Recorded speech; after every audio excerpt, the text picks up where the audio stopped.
Hi guys, this is Ginjo from Londonsaurus, and today we're going to be talking about the top most epic fights in Bleach.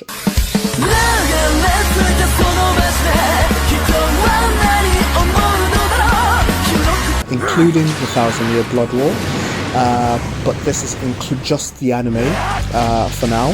Obviously, with just less than 5 months till the part 2 of the Thousand-Year-Blood-War comes out, we are just going to be doing only the anime fights in the anime plus the Thousand-Year-Blood-War. But obviously, we will do another one when the new anime comes, when we get to see more fights there for yourselves. So please like and subscribe. It'll really help for YouTube to recognize our content and to put out more content for yourself. So quickly, we're going to start at our number. We're going to start from number 10 to that number 1. Drum roll to number 1. From number 10 to the most epic one, which is number 1. So quickly, we're going to start at our number 10. At our number 10 is one of those fights that I'm not sure people have noticed this, but it's one of the most epic fights. And as an anime geek, I should know this because this is what I call myself, Ginjo. Obviously, it's Ginjo versus my boy Ichigo. One of the most epic fights and one of the last arcs in Bleach that was animated. Extremely good animation. Ginjo was such a good character, playing it into the execution, and also a substitute Soul Reaper like Ichigo too as well. So it was quite an emotional and very well thought of fight too as well. Regarding Ginjo's abilities, Ichigo's abilities, very emotional. We fell in love with Ginjo as a character. He was this cool guy, very good character. Loved the character too as well. Good character design with Tsukishima too as well. But yeah, he was also a substitute Soul Reaper. Obviously, what the Soul Reapers did to him, he realized it turned to be a baddie. Obviously, we understand that Ichigo doesn't. Ichigo is not doing what he's doing for the Soul Society just because he likes them. He's just doing it because he likes saving people. But obviously, Ginjo, turned out to be a bit of a baddie, a bit of a bad boy, and that's why everybody liked him. One of the most epic fights in the last ever arc of Bleach that was animated before the Thousand-Year-Blood-War. We get to see Ginjo's bankai. Honestly, the bones, the design, his eyes, the substitute Soul Reaper badge that he took from Ichigo. That was the first time we got to see another substitute Soul Reaper. When Ichigo got his abilities, that emotional moment when all of them came out from the dangai and also stabbed Ichigo, he started seeing all of them slowly crying, noticing all of them, giving him even Yamamoto agreed to give him, because of so much that he's done for the Soul Society. Very emotional seeing Ichigo attains that OP power ability where once he swings the sword of the heaven completely open. It's such a good fight because Ginjo held his own till the very end. Ginjo was extremely strong, extremely frightening character. Very good character design. Yeah, but at number 10, it's going to be Ginjo versus Ichigo at our number 10. We quickly go to our number 9. At number 9, we will place the fight for Shinsui and Stark. Yes, Shinsui and Stark. That's the first time we ever got to see Shinsui Kyoraku be a bit serious in regarding fighting our Espada number 1 Stark. Obviously, both of them are very good characters, extremely similar personalities. Good character design from Kubo. Stark has always been very quiet, not showing his power. He's been one of the strongest, but not wanting to show it. Similar to Shinsui too as well. Very light-hearted, very strong. One of the strongest Soul Reaper captains and the oldest too as well, but not showing it. So the personalities really come to the point that Shinsui said that it's a shame that me and your enemies, if not, I thought we would have got on together, and Stark felt the same too as well. But unfortunately, all of them turned out to be the strongest, and they had to do their responsibilities, which is fight for their respective sides. For the number 1 Espada, he has to fight for the Espadas. For Shinsui, he had to fight for the Soul Reapers as one of the strongest captains ever. But it was such a good fight. Everyone we've been hearing about Shinsui's personality, we've never got to see why Shinsui was regarded as one of the oldest, the strongest. And people have been slagging his personality off, saying he hasn't got a good personality, he's always doing stuff dodgy. We get to see actually Shinsui Kyoraku. When it comes to fighting, there are no rules. He can be very underhanded, but we get to see his ability, Kageyoni, and his Zanpakuto too was Soten Kyoketsu, Bushigoma and Kageyoni.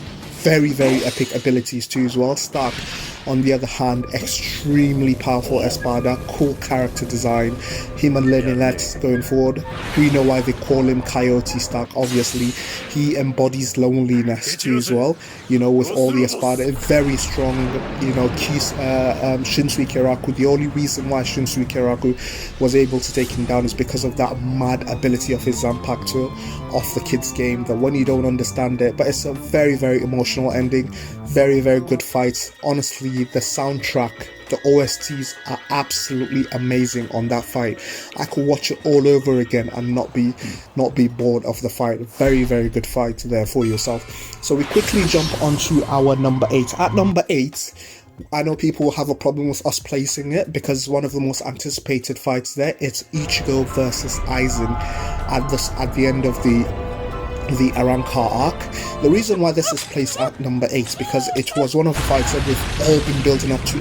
It was so anticlimactic that it was so short and didn't really give us that kind of fight that we wanted, them going at it by each other. It was just both beings at god level abilities that we couldn't really enjoy the fight that much because they were so overpowered. Aizen has attained that maximum level. He literally looks like the embodiment of the Soul King, to be fair. Merging with the Hogyoku, he's become not even a Soul Reaper, a complete other being. And Ichigo sacrificed himself to learn the final Getsuga Tenshu from Zangetsu. We see Zangetsu crying, now we know that it's yhwach. You know, Ichigo loses his ability, sacrifices everything to defeat Aizen. Aizen puts him in Hado 90 box, locking him up with incantation with that deadly spiritual pressure. My boy Ichigo OP just smashed the whole Kido with his hand, broke out. Honestly, such irrelevance for landscape and structure there in Bleach. You don't want to build a house in Bleach because it's pointless. One swing of a sword, a mountain is gone, just like Naruto. Very, very epic fight, but as I said, it was short-lived and it was a bit anticlimactic, and that's the reason why I'm placing it at number 8 there for yourself. But quickly, we go to our number 7. Our number 7 is one of the new fights that we got to see the anime for in the 1000-Year Blood War, and we have been waiting so long to see this fight. Is Kinpachi versus Captain Unohana. Oh my god. This fight, the build-up, the only reason why it's at number 7 is because we have so many other fights, but it was done so well. We've been waiting to see why Unohana is meant to be the first Kinpachi and one of the deadliest Soul Reapers ever. Honestly, before in the Bleach series, we only look at Soul Reapers like just people that walk on air and fly on air with kimonos. But when Unohana releases her bankai, she becomes exact personification of what a Soul Reaper is meant to look. She becomes so fucking sinister, creepy, bones, flesh dripping off her body. Something like if you see in your nightmares, you know, this is my time to die. This is what she becomes. She releases her bankai Minazuki. We see her teaching Kinpachi Zaraki how to fight. Kills him so many times, bring him back to life. The way the blood drips, the way the animation was absolutely amazing. So much justice done to that. Perfectly done. So happy to get the opportunity to watch this fight between the both of them, because it's been spoken about so many times. Obviously Unohana had to die, but very, very good fight and well placed at number 7 there for yourself. We quickly go to our number 6. At number 6, this is well deserved. This is Kinpachi versus Noitora Gilga. Honestly, up in all the fights in Bleach, this has to go at one of the best fights ever. It gave us everything we needed to know. These are two beasts of power that don't even believe in using tricks like Hado, Kido, or anything. It's just raw strength. All of them, their bodies are so tough that we had the slowly building up to how they were able to cut each other. They were actually talking about how hard their skins are, to the point that they were able to cut each other, to the point that we could be able to see them. All of them had eye patches, so it was very, very equally matched. It was so good, so OP. All of them were countering each other. But my boy Kinpachi was a beast. But Noitora, honestly, is one of those characters. The sound, the OST, oh my god, it was so amazing. It was so good. Even when Noitora died, it was done so brilliantly. Even when he stabbed him through the eye with his eye patch, you know, when we found out that that's where Noitora's eye patch is, his hollow hole in his head was so epic. Kinpachi even said that he might actually think he might die in this fight, but he remembered Kendo. You know, Kenpachi is always OP. Honestly, Kenpachi is just one of, but that fight is absolutely amazing. Gave us all that we needed. You know, that fight will forever be etched in our heads in kind of the Bleach archives for fights there for yourself. But yeah, quickly we go to our number 5. At number 5, we will have to give it to Ichigo versus Kenpachi. Yes, that's the very first fight that Ichigo and Kenpachi had in the Soul Society arc, where Kenpachi was looking for Ichigo all over the place. That Ichigo first struck him with a sword, and Ichigo saw his hand bleed. And this was the first time we saw Kenpachi's Araki. We have been hearing so much about this crazy Kenpachi, crazy Soul Reaper, and he let Ichigo cut him, and we get to see his raw power. Honestly, Kenpachi is such a beast. That fight was so amazing, so well done, and honestly gave all of us goosebumps watching it. Very, very well placed, very, very well designed. Even the old anime style was so good too as well. Watching that fight, brilliant fight. We would have to give it number 5. At number 4, we will have to give this fight to Ichigo versus Byakuya Kuchiki, hands down. I mean, it's been building up even before the Soul Society arc, before Ichigo went to the Soul Society to rescue Rukia. Ichigo has been building up and holding up training so he can be able to have the ability to beat the shit out of Byakuya Kuchiki's life for take the smug off his face, for taking Rukia away. And Byakuya has always had a thing about this guy that thinks he wants to do something for my sister that I couldn't do. So it's a pride thing. The fight was set from the beginning.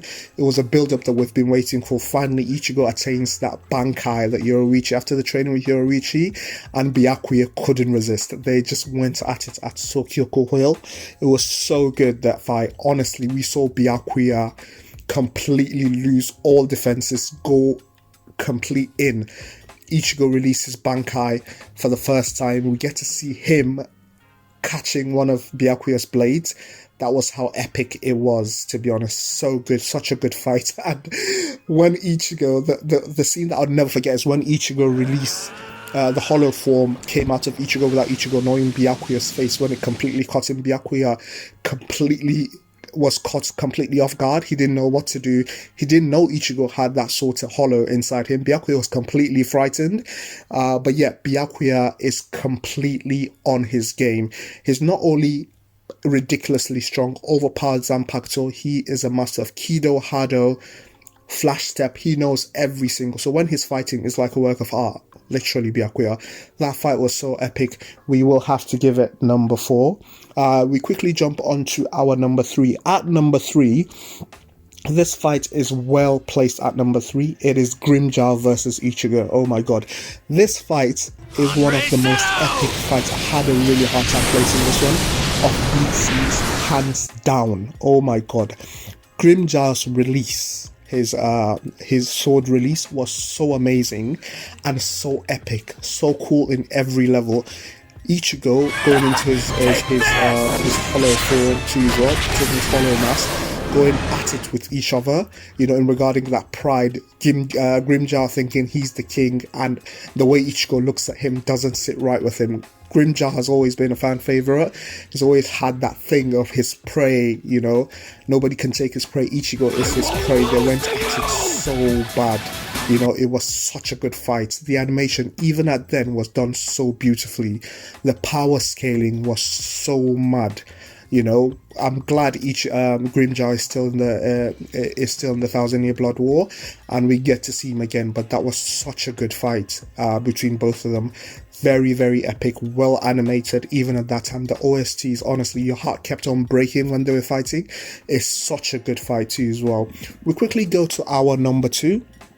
Obviously, at number 2 is none other than Ichigo again versus Ukiura Sheffer. Oh my god. Again, one of the fights, one after the other. Ukiura is one of those characters that everyone loves. He is so powerful. Everyone seems to think Ukiura should be number 1, not Stark, because of how, but Ukiura, because Ukiura has a second release, but he doesn't really show it. Ukiura's whole deal is he just wants to understand the human heart. That's what he doesn't understand. and this is why he doesn't understand. So Ukura wanted to beat Ichigo to a pulp whereby he would give up, and this heart of his that wants to protect everyone, he would know that there is no option but to give up, and because he knows that he can never. But the thing about Ichigo is he never fucking gives up, and Ukura hated that about him. They went at it. We get to see in fact, Ukura had to leave Los Noches to be able to fight outside because of how OP he is. We saw his first release, which was fucking amazing. Ichigo had trouble even keeping up with his first release. The OSTs in that point, honestly, are absolutely ridiculous. With Bleach, it's always about the OSTs. Then Ukura goes into his second release. He literally killed Ichigo. There's no even joke. Ichigo was dead, gone, because of his second release. It was so hard. Honestly, I remember waiting for another episode when Ichigo died, when Orohime was screaming. That's how epic it was, and it was ingrained in my mind too as well. But yeah, it was so good. Ichigo awakening his Vasto Lode form, that terrifying form that he broke Uryu's hand. He swiped Orohime like a fly. He literally disintegrated Ukura to bits. That's how bad. That fight was so epic, well planned, well good. I would have put it at number 1, but unfortunately that is our number 2. Such a good fight too as well. So painful to see Ukura die, because he was one of our favorite characters too as well. But yeah, we are going to go to our number 1 now.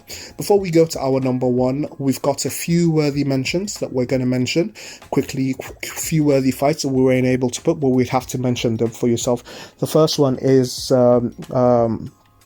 Ichigo versus Kyoge Oppei from the Thousand Year Blood War. Kyoge Oppei is the first sternritter and the Quincy we have ever seen since the Thousand Year Blood War started. Amazing character design. It looks like a complete Nazi, German Nazi. The hairstyle, the swag. Honestly, Kyoge is just epic on every level. And we saw his dialogue, his monologue, his voice. He looks such an amazing. He sets the tone for what Quincy's and sternritters are meant to look like, and their vibe, their tone. He did such an amazing job with his skinny sword and the dressing and everything, and how ruthless he is too as well. There, and we get to see his Volstan dig. Such a good fight too as well. Another worthy mention is Uryu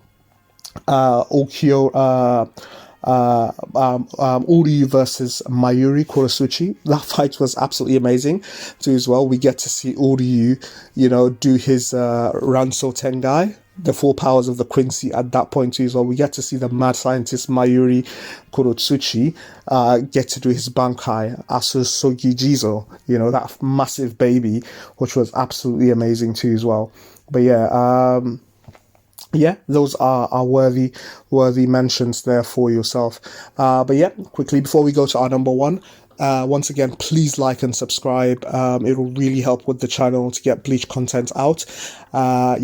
To go to our number 1, we quickly do a drum roll. At number 1, we have none other than the 1,000 Year Blood Wars, Yamamoto versus yhwach. I mean the fake yhwach, whether Lloyd or Royd.